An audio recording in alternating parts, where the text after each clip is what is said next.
Hi అండి, నమస్తే. Welcome back to Ramya recipes vlogs. ఈరోజు రెసిపీ వచ్చేసి చుక్కకూర ఎగ్ కర్రీ రెసిపీ అండి. చాలా టేస్టీగా ఉంటుంది.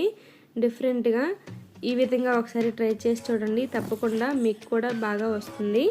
దీనికోసం ముందుగా 2 కట్టల చుక్కకూరని బాగా క్లీన్ చేసి పెట్టుకోవాలి.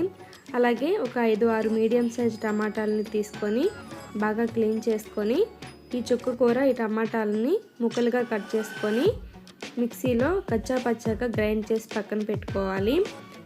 అలాగే దీనికోసం ముందుగా స్టవ్ ఆన్ చేసి కళాయి పెట్టుకొని 4 టేబుల్ స్పూన్ల ఆయిల్ వేసుకొని ఒక 5 గుడ్లని ఉడకబెట్టుకొని ఆయిల్లో వేసుకోవాలి. ఆయిల్లో వేసుకొని ఈ విధంగా ఫ్రై చేసి పెట్టుకోవాలి.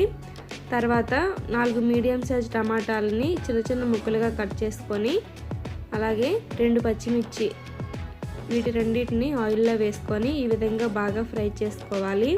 తర్వాత 2 టీ స్పూన్ల అల్లం వెల్లుల్లి పేస్ట్ వేసుకోవాలి. అల్లం వెల్లుల్లి పేస్ట్ పచ్చివాసన పోయే వరకు ఫ్రై చేయాలండి. చూడండి, అల్లం వెల్లుల్లి పేస్ట్ బాగా ఫ్రై అయిపోయింది. ఇప్పుడు మనం ముందుగా గ్రైండ్ చేసి పెట్టుకున్న చుక్కకూర టమాటా పేస్ట్ని ఇందులోకి యాడ్ చేసేసుకోవాలి. యాడ్ చేసుకొని బాగా కలిసేలా కలుపుకోవాలి. నేను ఇందులో టమాటాని చుక్కకూరలో కలిపి గ్రైండ్ చేసేసాను. మీకు అలా ఇష్టం లేకపోతే టమాటాని చిన్న చిన్న ముక్కలుగా అయినా సరే తరుక్కొని వేసుకోవచ్చు. ఇలా బాగా కలిసేలా కలుపుకొని మూత పెట్టి 10 నిమిషాల పాటు సిమ్లో మగ్గించుకోవాలి.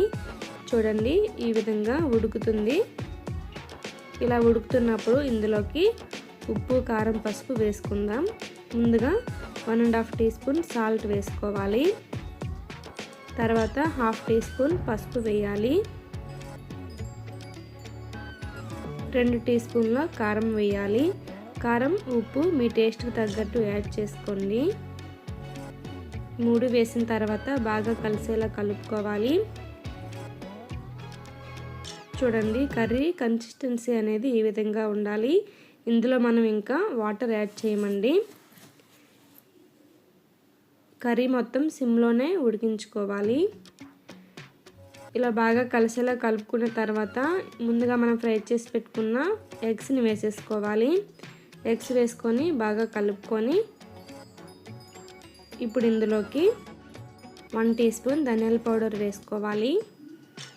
అంతేనండి, నేను ఇంకా ఇందులో ఏ మసాలాలు యాడ్ చేయలేదు.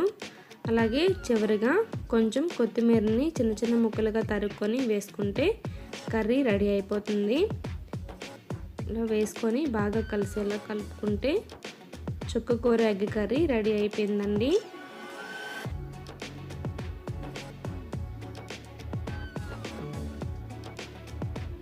చూడండి, కర్రీ కన్సిస్టెన్సీ అనేది ఈ విధంగా ఉండాలి. ఫస్ట్ టైం చేసినా కూడా చాలా టేస్టీగా కుదురుతుందండి. తప్పకుండా ఒకసారి ట్రై చేసి చూడండి. ఇప్పుడు ఒక 2 నిమిషాల పాటు మూత పెట్టి మగ్గించుకుందాం. కర్రీ రెడీ అయిపోయిందండి. ఒక బౌల్లోకి సర్వ్ చేసుకుంటే రెడీ అయిపోతుంది. ఇంతేనండి, వేడి వేడి అన్నంలో వేసుకొని కలుపుకొని తింటే చాలా బాగుంటుంది. ఈ రెసిపీ మీకు నచ్చినట్టయితే నా ఛానల్ని లైక్ చేయండి. మీ ఫ్రెండ్స్కి, రిలేటివ్స్కి ఈ రెసిపీ షేర్ చేయండి. Thank you for watching.